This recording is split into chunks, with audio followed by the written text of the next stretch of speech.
Good morning student. आप सभी का आचार्य शताब्दी शिक्षा संस्थान की ऑनलाइन क्लास में एक बार फिर से स्वागत है। याद बच्चों, हम आपको इसके पहले लेक्चर में बुद्धि के बारे में पढ़ा रहे थे। हमने बताया था बुद्धि एक अमूर्त संप्रत्यय है, बुद्धि जन्मजात होती है। ठीक है, बुद्धि का विकास, इसके पहले जब हम स्टेजेस ऑफ डेवलपमेंट पढ़ाए थे तो हमने बताया था बुद्धि का डेवलपमेंट 1 से लेकर 3 साल तक की अवस्था में 50%, 3 से लेकर 6 साल के तक की अवस्था में 40%, अर्थात पूरी शैशवावस्था में ही बुद्धि का विकास 90% हो जाता है। बाकी का उसके 16 से लेकर 18 वर्ष तक की अवस्था में पूरा 100% विकास उसका हो जाता है। कई मनोवैज्ञानिक मानते हैं 16 वर्ष की अवस्था में बुद्धि का विकास हो जाता है, कई मानते हैं 18 वर्ष की अवस्था में बुद्धि का विकास हो जाता है। इसलिए हम एवरेज लेके चलते हैं 16 से 18 वर्ष तक की अवस्था में बुद्धि का संपूर्ण विकास बालक के अंदर हो जाता है। ठीक है, हमने आपको बुद्धि बताया था, बुद्धि की परिभाषा बताई थी, बुद्धि के प्रकार बताया था। हमने बताया था बुद्धि 3 प्रकार की होती है। बुद्धि का प्रकार गैरेट ने और थार्नडाइक ने बताया था। थार्नडाइक के अनुसार बुद्धि थी यांत्रिक बुद्धि, अमूर्त बुद्धि और सामाजिक बुद्धि, और गैरेट के अनुसार मूर्त बुद्धि, अमूर्त बुद्धि और सामाजिक बुद्धि। मतलब लगभग दोनों के अनुसार यांत्रिक बुद्धि ही मूर्त बुद्धि होती है। ठीक है, आज हम आपको बुद्धि की विशेषताएं बताएंगे। ठीक है, देखिए बुद्धि की विशेषताएं। आप जानते हैं कि बुद्धि जन्मजात होती है। क्यों? क्योंकि बुद्धि का सिर्फ विकास जीवन में शिक्षा के माध्यम से उसका विकास किया जाता है, बाकी उसको प्रशिक्षण के माध्यम से उसको योग्य बनाया जाता है अपनी किसी भी प्रॉब्लम को सोल्यूशन निकालने में। क्योंकि तत्काल प्रॉब्लम को सोल्यूशन निकाल देना ही बुद्धि है। बुद्धि उस पर नहीं आधारित है कोई बच्चा कितना रट लिया, कोई बच्चा कितना पढ़ लिया, कोई बच्चा कितना याद कर लिया, ये बुद्धि नहीं है। बुद्धि है आपके प्रेजेंस ऑफ माइंड कितना अच्छा है, आप प्रेजेंट की सिचुएशन किसी भी परिस्थिति के साथ समायोजन एडजस्टमेंट आप कैसे कर रहे हैं, ये आपके बुद्धि की विशेषता है। ठीक है ना, बुद्धि की विशेषता आपका आईक्यू लेवल नहीं है, क्योंकि आईक्यू लेवल पर्टिकुलर सब्जेक्ट में होता है, पर्टिकुलर एरिया में होता है, लेकिन जो बुद्धि होती है वो चतुर्दिक होती है। वो चारों तरफ पूरी सारी समस्याओं को, क्योंकि अगर इंजीनियर की बात करें, एक इंजीनियर का एक अलग एरिया में होगा, डॉक्टर का एक अलग एरिया में होगा, एक सामाजिक का, मतलब ये है कि बुद्धि आपका सर्वांगीण विकासी बुद्धि कहलाता है। मतलब प्रकृति के साथ या समाज के साथ या किसी भी सिचुएशन के साथ या किसी भी प्रॉब्लम को कितनी जल्दी आप सॉल्व कर लेते हैं, किस तरीके से सॉल्व कर, वो आपकी बुद्धि की क्षमता होती है। तो क्या है, बुद्धि एक जन्मजात एवं प्राकृतिक योग्यता है। ठीक है, बुद्धि आपके जन्म के साथ, बुद्धि आपके जन्म के साथ ही होती है, और आपके जन्म से लेकर के 3 साल तक 6 साल तक बालक समस्याओं को तो समाधान नहीं कर पाते, लेकिन उसकी बुद्धि का विकास हो जाता है। धीरे धीरे उसी बुद्धि का जो विकास हो चुका रहता है उसमें प्रगाढ़ता आती है, और क्या होता है, बालक के अंदर शिक्षा के माध्यम से या प्रशिक्षण के माध्यम से उस बुद्धि को सुदृढ़ बनाने का प्रयास किया जाता है, या उस बुद्धि को इतना योग्य बनाया जाता है कि वो अपने भावी जीवन के लिए वो उसके लिए यूजफुल हो। ठीक है, क्या है, बुद्धि समायोजन, अधिगम और अमूर्त चिंतन की योग्यता है। मैंने आपको बताया था बुद्धि क्या है, समायोजन यानी एडजस्टमेंट करने की क्षमता है, और क्या है, अधिगम यानी कि क्या है, क्या ज्ञान क्या होता है, लर्निंग आप सीखते कैसे हैं। ठीक है, मैंने आपको समायोजन का मतलब बताया था, नवीन परिस्थितियों को अपने अनुकूल बनाना ही समायोजन है। ठीक है ना, और बालक के शिक्षा के माध्यम से बालक के अपेक्षित परिवर्तन, बालक के व्यवहार में आने वाला अपेक्षित परिवर्तन ही अधिगम है। अमूर्त चिंतन क्या है, जो दिखाई ना दे, जो बिना देखे किसी चीज के बारे में सोचना, किसी चीज का प्रत्यय तैयार करना, वो क्या है, आपका अमूर्त चिंतन है। तो बुद्धि क्या है, बुद्धि समायोजन, अधिगम और अमूर्त चिंतन की योग्यता है। इसको आपके फ्रीमैन ने बताया था, क्योंकि फ्रीमैन समायोजन को भी मानते थे, अधिगम को भी मानते थे और अमूर्त चिंतन को भी मानते थे। बाकी इस समायोजन के अंदर कौन कौन से मनोवैज्ञानिक आते हैं, जैसे स्टर्न है, क्रूज है, कार्विन है, फ्रीमैन है, बर्ट है, और अधिगम के अंदर बकिंघम है, डियरबॉर्न है, मैकडूगल है, थार्नडाइक है, फ्रीमैन है, और अमूर्त चिंतन कर अल्फ्रेड विनय है, स्पीयरमैन है, टर्मन है, फ्रीमैन है। ये सारे मैंने आपको बताया था कल की क्लास में। ठीक है, कि कौन कौन से मनोवैज्ञानिक बुद्धि को समायोजन की क्षमता योग्यता मानते हैं, कौन कौन से वैज्ञानिक बुद्धि को अधिगम की योग्यता मानते हैं, और कौन कौन से मनोवैज्ञानिक बुद्धि को अमूर्त चिंतन की योग्यता मानते हैं। क्योंकि ये तो सभी जानते हैं बुद्धि क्या है, एक जीवन की समस्याओं को हल करने का गुण ही बुद्धि है। ठीक है, और जीवन की समस्याओं को हल आदमी कैसे कर सकता है, जब जिसके पास जो जितनी जल्दी समस्या को हल कर लेगा, जितनी ज्यादा अच्छाई से समस्या को हल कर लेगा, उसकी बुद्धि का विकास उतना ही मान के चलते हैं। बुद्धि एक अमूर्त संप्रत्यय है। बुद्धि को हम अमूर्त संप्रत्यय क्यों कहते हैं? क्योंकि बुद्धि हमें दिखाई नहीं देती है। हम कहते हैं मस्तिष्क में बुद्धि है, ठीक है ना। अगर हम मस्तिष्क को ओपन कर दें, मस्तिष्क को खोल दें, क्या हमको बुद्धि मिलेगी? बुद्धि कोई ऑब्जेक्ट थोड़ी है कि मस्तिष्क में है, कोई बॉडी का पार्ट थोड़ी है। बॉडी का पार्ट होता है जैसे किडनी है, हार्ट है, और मतलब बहुत सारे बॉडी का पार्ट है। बुद्धि कोई बॉडी का पार्ट नहीं है। मस्तिष्क का जो माइंड है, मस्तिष्क का पार्ट 3 है, सेरिब्रम और मेडुला ऑब्लांगाटा, लेकिन बुद्धि उसका कोई पार्ट नहीं है। बुद्धि क्या? बुद्धि एक योग्यता है, बुद्धि एक क्षमता है जो नवीन परिस्थितियों को अपने अनुकूल या नवीन परिस्थितियों के अनुकूल बनने की योग्यता रखती है, जो प्रशिक्षण के माध्यम से व्यवहार में अपेक्षित परिवर्तन की योग्यता रखती है, जो अमूर्त चिंतन कर सकने की, जो चीजों से, जो समस्या उसे दिखाई भी ना दे, उस समस्या को हल करने की योग्यता रखती है या उस समस्या को समझने की योग्यता रखती है, वही बुद्धि। अर्थात बुद्धि अमूर्त संप्रत्यय है, बुद्धि एक योग्यता है। बुद्धि कोई मूर्त संप्रत्यय नहीं, दिखाई देने वाली चीज नहीं है, इसलिए बुद्धि को हम क्या कहते हैं? बुद्धि को हम अमूर्त संप्रत्यय कहते हैं, ठीक है। अब क्या है ये बुद्धि परिवर्तनशील है, विकासशील है। परिवर्तनशील क्यों है? क्योंकि जरूरी नहीं है कि जो बालक कक्षा 4 में किसी प्रश्न को हल नहीं कर सकता है, वो बालक कक्षा 6 में भी उस प्रश्न को हल ना कर पाए, ठीक है। उसके या फिर जो बालक किसी प्रश्न को हल नहीं कर पा रहा है, वो बालक बाद में भी ना कर पाए। क्यों? क्योंकि प्रशिक्षण के माध्यम से उसके बुद्धि में परिवर्तन किया जा सकता है। विकासशील इसलिए है क्योंकि बुद्धि समय के साथ साथ विकसित होती रहती है, ठीक है ना। 16 से 18 तक की अवस्था में बुद्धि का विकास पूर्ण रूप में हो जाता है, 100% हो जाता है, लेकिन जो विकास हुआ रहता है वो विकास सिर्फ बुद्धि का विकास होता है, उनकी योग्यताओं का, क्षमताओं का विकास और जीवन भर चलता रहता है। तो क्या है? बुद्धि क्या है? विकासशील भी है। बुद्धि कैसी है? परिवर्तनशील भी है। अब क्या है? बुद्धि पर वातावरण, प्रशिक्षण, शिक्षा, वंशानुक्रम आदि का प्रभाव पड़ता है। देखिए, बुद्धि पर वातावरण का प्रभाव कैसे पड़ता है? जिस एटमॉस्फेयर में कोई भी बच्चा रहेगा उसके ऊपर उसकी बुद्धि उतनी ही तीव्र रहेगी। एटमॉस्फेयर के अकॉर्डिंग, अगर आप पढ़े लिखे एटमॉस्फेयर में रहेंगे, बुद्धि का विकास पढ़े लिखों जैसा होगा। आप अनपढ़ों के एटमॉस्फेयर में रहेंगे, बुद्धि का विकास अनपढ़ों के अकॉर्डिंग होगा। मतलब जिस एटमॉस्फेयर में आप रहेंगे, बुद्धि का विकास वैसे ही उसी दिशा में होगा। प्रशिक्षण का क्या आशय है? जैसे कि किसी बालक को इंटर तक की सबकी पढ़ाई सेम होती है, मान ली इंटर तक कोई भी पढ़े, फिर उस बालक को वो बालक क्या काम किया कि पुलिस में या सेना में या किसी चीज में, अलग अलग डिपार्टमेंट में वो लोग गए, अलग अलग एरियाज में गए, तो क्या हो गया? आप इंटर के बाद कोई साइंस लिया, हाई स्कूल के बाद कोई साइंस लिया, कोई आर्ट लिया, कोई कुछ लिया, तो जो मैथ लिया उसको मैथ में अच्छा बुद्धि है उसकी, जो बायो लिया उसका बायो में अच्छी बुद्धि है। तो क्या है? प्रशिक्षण के माध्यम से बुद्धि में विकास किया जा सकता है, या प्रशिक्षण के माध्यम से बुद्धि में वो परिवर्तन किया जा सकता है, अर्थात प्रशिक्षण का बुद्धि पर प्रभाव पड़ता है। प्रशिक्षण देके ही हम बुद्धि की अन्य अलग अलग योग्यता उसके अंदर तैयार करते हैं बालक के अंदर। शिक्षा के माध्यम से बुद्धि का विकास होता है। क्यों परिवर्तनशील और शिक्षा का प्रभाव क्यों पड़ता है? क्योंकि शिक्षा के माध्यम से हम बुद्धि में वृद्धि की जा सकती है, ठीक है। शिक्षा से ज्ञान प्राप्त होता है और ज्ञान से बुद्धि प्रगाढ़ होती है, सुदृढ़ होती है, वृद्धि होती है, ठीक है। अब क्या है? वंशानुक्रम का प्रभाव क्यों पड़ता है? क्योंकि अगर वंशानुक्रम का प्रभाव ज्यादा नहीं पड़ता, लेकिन पड़ता है। क्यों? क्योंकि कुछ बुद्धि जन्मजात होती है। आपको मैंने पहले ही बताया, बुद्धि जन्मजात होती है। अगर अच्छे नस्ल की होगी, अच्छे बुद्धिमान फैमिली का होगा बच्चा, तो उसको कम प्रशिक्षण के माध्यम से कुछ चीजें होती है जो गॉड गिफ्टेड होती है, ठीक है।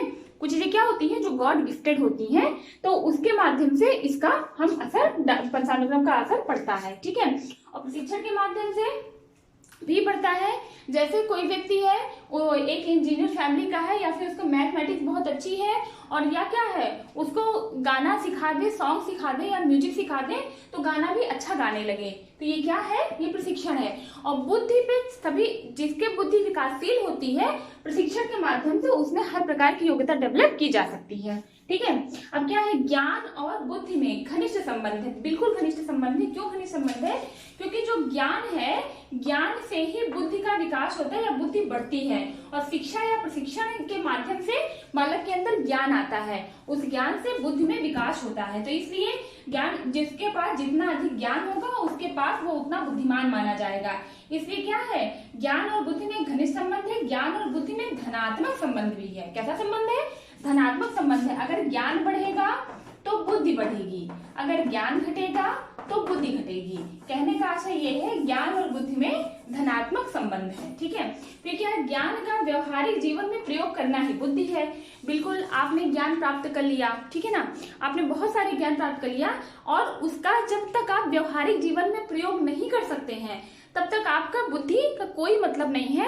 आपने पढ़ तो लिया, आपने रट्टा तो सब मार लिया, लेकिन उसका व्यवहारिक, क्योंकि एनसीएफ 2005 भी कहती है बच्चों को आप स्कूली शिक्षा ऐसी शिक्षा दें जो कि उनके व्यवहारिक जीवन को कोरिलेट कर सके। ठीक है ना, वो ऐसी शिक्षा ना तो सिर्फ किताबी ज्ञान तक सीमित रहे, उनके व्यवहारिक जीवन को कोरिलेट करने वाली शिक्षा दी जाती है, तभी क्या है, तभी वो बुद्धि कहलाती है। अगर उसको व्यवहारिक जीवन का प्रयोग कर सके तो बुद्धि है, अदरवाइज उसकी कोई बुद्धि नहीं है। ठीक है, अब क्या है, बुद्धि एक लक्ष्य तथा ज्ञान एक साधन है। ध्यान दीजिएगा, बुद्धि एक लक्ष्य है, बुद्धि एक ऑब्जेक्टिव है, एक लक्ष्य, और ज्ञान एक साधन है। ज्ञान रूपी साधन से बुद्धि रूपी लक्ष्य को हम प्राप्त कर सकते हैं। ठीक है, ज्ञान रूपी साधन से बुद्धि रूपी लक्ष्य, यानी कि बुद्धि के द्वारा ज्ञान को बढ़ा सकते हैं, बुद्धि के द्वारा ज्ञान को, और ज्ञान के द्वारा बुद्धि को बढ़ा सकते हैं। ज्ञान के द्वारा बुद्धि बढ़ सकती है, बुद्धि के द्वारा ज्ञान बढ़ सकती है, इसलिए आपस में घनिष्ठ संबंध है, आपस धनात्मक संबंध है। और बुद्धि एक लक्ष्य है और ज्ञान एक साधन है। ज्ञान एक साधन है, ज्ञान के द्वारा हम बुद्धि में परिवर्तन ला सकते हैं, बुद्धि को हम बढ़ा सकते हैं, इसीलिए कहा जाता है बुद्धि लक्ष्य है और ज्ञान एक साधन है। ठीक है ना, दूसरी चीज हम आपको पहले ही बताए थे, बुद्धि का मापन तो किया जा सकता है लेकिन बुद्धि का मूल्यांकन नहीं किया जा सकता है। बुद्धि का मापन जो आईक्यू लेवल है वो बुद्धि का मापन है और लेकिन बुद्धि का मूल्यांकन नहीं कर सकते हैं, क्योंकि जरूरी नहीं है कि आईक्यू लेवल आप किसी एक एरिया को लेके करेंगे। जरूरी नहीं है जो बच्चा पढ़ने में अच्छा हो, बच्चा खेलने में भी अच्छा हो, बच्चा काम करने में भी अच्छा हो, तो क्या है, लेकिन बुद्धि क्या है, बुद्धि चारों तरफ उसके संपूर्ण, क्योंकि जैसे भी परिस्थिति है उसके अनुकूल अपने आप को ढाल लेना ही बुद्धि है। ठीक है ना, अब क्या है, अच्छा बुरा, नैतिक अनैतिक, तर्क वितर्क, सत्य असत्य। बुद्धि का ज्ञान का मतलब ये नहीं, ज्ञान तो आपने प्राप्त कर लिया लेकिन अपना अच्छे बुरे में अंतर कर पाना, ठीक है, तर्क वितर्क कर पाना, ठीक है, आलोचना कर पाना, सत्य असत्य में डिफरेंस क्रिएट कर पाना, नैतिक अनैतिक में डिफरेंस क्रिएट कर पाना, ये क्या है आपकी, ये आपकी बुद्धि है। जन्म से लेकर 16 से 18 वर्ष तक बुद्धि लंबवत होती है तथा मृत्यु तक क्षैतिज चलती है। ये बहुत इंपॉर्टेंट टॉपिक है, बहुत इंपॉर्टेंट टर्म है, इसको समझिए। आप लोग इसका स्क्रीनशॉट ले लीजिए एक बार, उसके बाद इसको इरेज करते हैं। ठीक है, आई थिंक ले लिया होगा।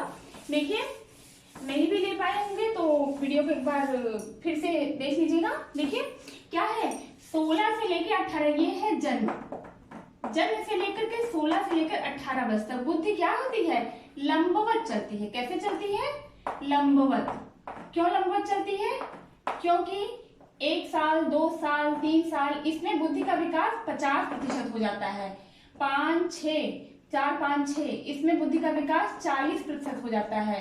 फिर पूरा 16 से 18 वर्ष तक बुद्धि का विकास क्या होता है, 10% और हो जाता है, यानी टोटल कितना, 100% हो गया। ठीक है ना, लेकिन उसके बाद बुद्धि कैसे चलती है, बुद्धि क्षैतिज चलती है। क्षैतिज कब तक चलती है, आपके मृत्यु तक। क्यों, क्योंकि जो बुद्धि का आप प्राप्त कर लेते हैं, क्योंकि ये आपकी शिक्षा की उम्र रहती है, आप जो शिक्षा प्राप्त कर लेते हैं इसी ज्ञान का, इसी बुद्धि का अपने व्यवहारिक जीवन में प्रयोग करते हैं और ये इसके बाद परिवर्तनशील होती है, विकासशील होती है और योग्यताएं डेवलप करती है, इसलिए वो क्षैतिज चलती है, क्योंकि इसके बढ़ती नहीं है, क्योंकि 100% बुद्धि का विकास यही हो चुका रहता है। अगर इसका व्यवहारिक जीवन में प्रयोग नहीं करते हैं, ये बुद्धि जीवन भर आपको जीवन जीने के लिए, परिस्थिति के अनुकूल ढलने के लिए ये सारी गुण आपको देती है। ठीक है ना, किसी समस्या का हल करने के लिए और नवीन परिस्थितियों को अपने अनुकूल बनाने के लिए, भावी जीवन का जीने के लिए या फिर जीवन पर्यंत सुखद रहने के लिए इसी बुद्धि का आप प्रयोग करते हैं। इसी बुद्धि का व्यवहारिक जीवन में प्रयोग ही, इसी ज्ञान का व्यवहारिक जीवन में प्रयोग ही बुद्धि कहलाता है।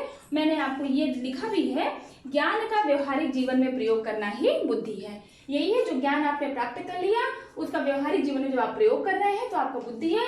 इसीलिए जन्म से लेकर के 16 से 18 वर्ष तक बुद्धि लंबवत चलती है, उसके बाद कैसी चलती है, बुद्धि क्षैतिज चलती है। अगर आप लोगों को समझ में आया हो तो इसका आप नोट कर लीजिए। ठीक है, आगे हम आपको बताते हैं बुद्धि को कौन कौन से कारक प्रभावित करते हैं। ठीक है, देखिए ये हो गया आपका बुद्धि की विशेषता। अब हम आपको बताएंगे कि बुद्धि के कौन कौन से कारक ऐसे हैं जो बुद्धि को प्रभावित करते हैं, अर्थात बुद्धि को प्रभावित करने वाले कारक, बुद्धि को प्रभावित करने वाले कारक।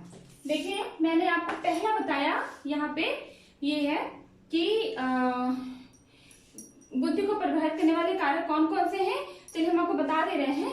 बुद्धि को प्रभावित करने वाले कारक सबसे पहले आपका वंशानुक्रम, ठीक है। दूसरा है वातावरण, और आपका तीसरा है वातावरण और वंशानुक्रम, वातावरण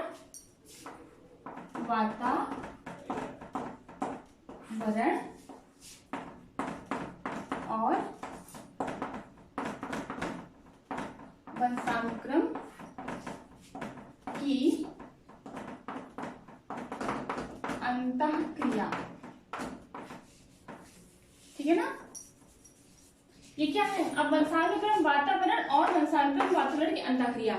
मैंने आपको अभी बताया था कि वातावरण का सर्वाधिक प्रभाव पड़ता है, वातावरण का प्रभाव बालक पर सर्वाधिक पड़ता है। किसी भी अच्छे वंश में जन्म लेने वाले बालक को अगर प्रशिक्षण ना दिया जाए, शिक्षा ना दिया जाए, अच्छा वातावरण ना दिया जाए तो वो क्या करेगा, तो उसकी बुद्धि का विकास उतना नहीं होगा, उसकी योग्यताओं का विकास उतना नहीं होगा। लेकिन क्योंकि योग्यता तो जन्मजात होती है, लेकिन शिक्षा के माध्यम से उस योग्यता का हम विकास करते हैं, ठीक है। तो योग्यता उसके अंदर कितनी भी है, अगर उसको ऐसा वातावरण ना मिला है कि उसके अंतर्निहित योग्यता को बाहर निकाला जाए। फ्रोबेल ने कहा एजुकेशन क्या है, बालक की अंतर्निहित योग्यता को बाहर निकालना ही शिक्षा है, ठीक है ना। तो क्योंकि बालक के अंदर सारी योग्यता जन्मजात होती है, पहले से ही होती है, शिक्षा के माध्यम से सिर्फ हम उस योग्यता को बाहर निकालने का प्रयास करते हैं। इसीलिए आपके ज्ञान के लिए शिक्षा बहुत महत्वपूर्ण है और बुद्धि वृद्धि के लिए ज्ञान बहुत महत्वपूर्ण है, ठीक है। तो वातावरण का प्रभाव कैसा पड़ता है, सर्वाधिक पड़ता है।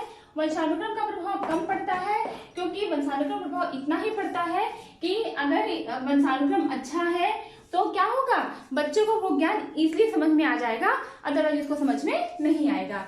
और क्या है, वातावरण वंशानुक्रम की अंतःक्रिया बहुत प्रभावित करती है। एक अच्छा वातावरण मिल जाए, एक अच्छा वंशानुक्रम मिल जाए तो दोनों की अंतःक्रिया से बालक की बुद्धि का विकास बहुत तीव्र गति से होगा। यदि वातावरण अच्छा मिल जाए, वंशानुक्रम अच्छा ना मिले, तब भी बालक की बुद्धि का विकास होगा, उतना तीव्र नहीं लेकिन होगा। लेकिन अगर वातावरण ना मिले, वंशानुक्रम बहुत अच्छा हो, तब बालक की बुद्धि का विकास होने की चांसेस और भी कम है, ठीक है ना। तो ये क्या है आपका बुद्धि को प्रभावित करने वाले कारक। आज हम आपको बहुत इंपॉर्टेंट और बहुत इंटरेस्टिंग चीज बताएंगे, बुद्धि का सिद्धांत। आज हम आपको सिर्फ, क्योंकि ये आपके एग्जाम में, आपकी हर परीक्षा में सिर्फ एज सच क्वेश्चन के आधार पर ऊपर से पूछ लिया जाता है, कौन सा सिद्धांत किसका है। इस सिद्धांत की विस्तृत व्याख्या, क्योंकि हम बुद्धि के प्रकार आपको बता चुके हैं, इस सिद्धांत की हम विस्तृत व्याख्या अगली क्लास में करेंगे। लेकिन यहाँ पे हमें कोई ट्रिक और एक मजेदार चीज बता रहे हैं, बुद्धि के सिद्धांत क्या है, प्रिंसिपल ऑफ इंटेलिजेंस, बुद्धि के सिद्धांत। चलिए एक मैजिक, हम ये बुद्धि के कई सिद्धांत हैं, इसको याद करने में शायद दिक्कत होती है, ठीक है, या भूल जाता है। हर बार परीक्षा में 2011 से लेकर 2018 तक की परीक्षा में अलग अलग तरीके से आ गया है। यहाँ पे हम इसको दोहे के रूप में समझेंगे, ठीक है। देखिए इसको आप याद कर लीजिए, एक बिने 2-3 स्पेयर, 2-3 इस पर गिले को दिया, गिले में दिया या गिले को दिया 3 आम। इसका सबसे फिर आप बताते चलते हैं, ठीक है ना। एक बिने 2-3 इस पर गिले को दिया 3 आम, 3 तंत्र स्तन के, 3 तंत्र स्तन के समूह खष्टन नाम, समूह खष्टन नाम बहुत इंपॉर्टेंट है, बहुत मैजिकल है, बहुत जरूरी है आपको पढ़ने के लिए, ठीक है। गार्डन में बहुबुद्ध थी, गार्डन में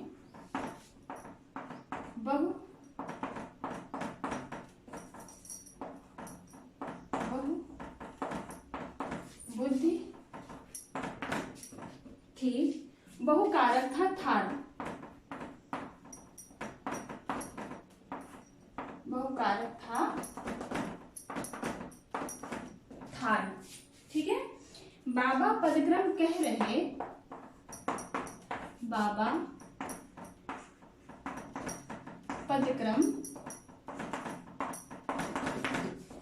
पदक्रम कह रहे वर्ग घटक को थाम, वर्ग घटक को थाम। ठीक है। फिर क्या है, तरल ठोस कैटल करे, आप लोग समझ भी रहे होंगे अगर पढ़े होंगे तो, तरल ठोस कैटल करे काखा हैब के नाम, काखा हैब के नाम। ब्लूम करे आश्चर्य, ब्लूम की टेक्सोनॉमी भी है जो कि बहुत इंपॉर्टेंट है। आपका सेकेंड सेमेस्टर का एग्जाम होगा तो उसमें ब्लूम की टेक्सोनॉमी से क्वेश्चन जरूर आएगा। ब्लूम की टेक्सोनॉमी, क्योंकि ब्लूम का जो ऑब्जेक्टिव है उसके 3 भाग हैं। कौन कौन सा? एक ज्ञानात्मक, भावात्मक और मनोगत्यात्मक। ज्ञानात्मक के जो अलग अलग 6 पक्ष हैं, ज्ञान है, बोध है, प्रयोग है, संश्लेषण है, विश्लेषण, मूल्यांकन है, ये भी बहुत इंपॉर्टेंट है। ब्लूम की टेक्सोनॉमी आप जरूर पढ़िएगा, एग्जाम होगा जरूर आएगा। आश्चर्य